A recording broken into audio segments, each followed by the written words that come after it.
तीन पुरियां समाप्त करना।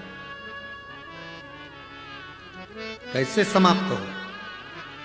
देवाधिदेव महादेव ने शस्त्र छोड़ा, सोने की पुरी में से निकलकर चांदी की पुरी में से होते हुए वो लोहे की पुरी की ओर चले गए।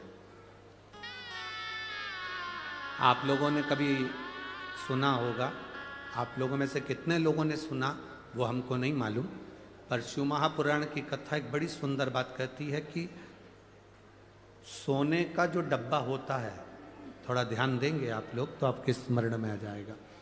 जिस डब्बी में आप सोने की अंगूठी रखते हो,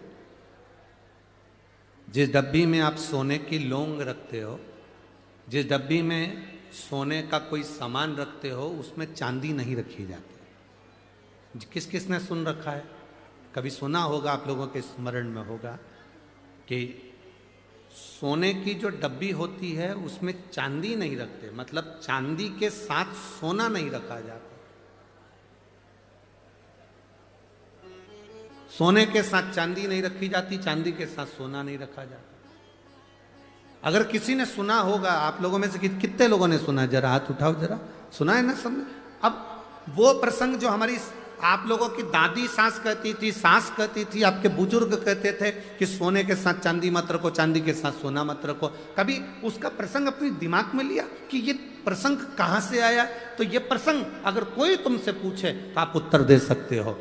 तारकासुर के तीन पुत्र की तीन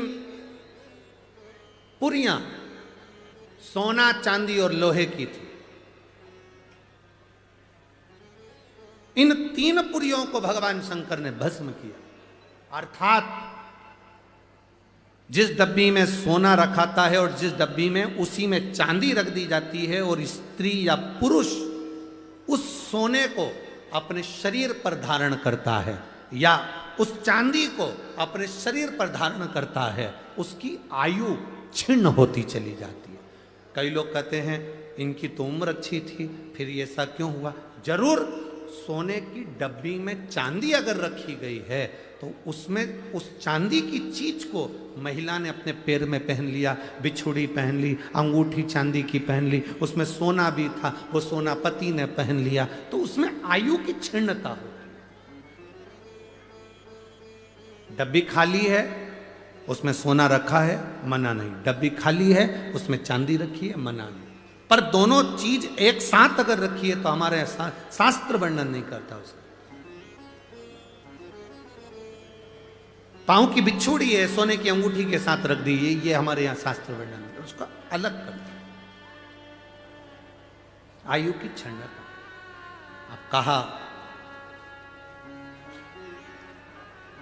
मन में आ गया, शिव जी ने साध कर बाण छोड़ दिया, तीन पुरियों को भगवान भोलेनाथ ने भस्म कर दिया। तीन पुरियों। अब तीन पुरी एक साथ भस्म हो गई। तीन पुरी को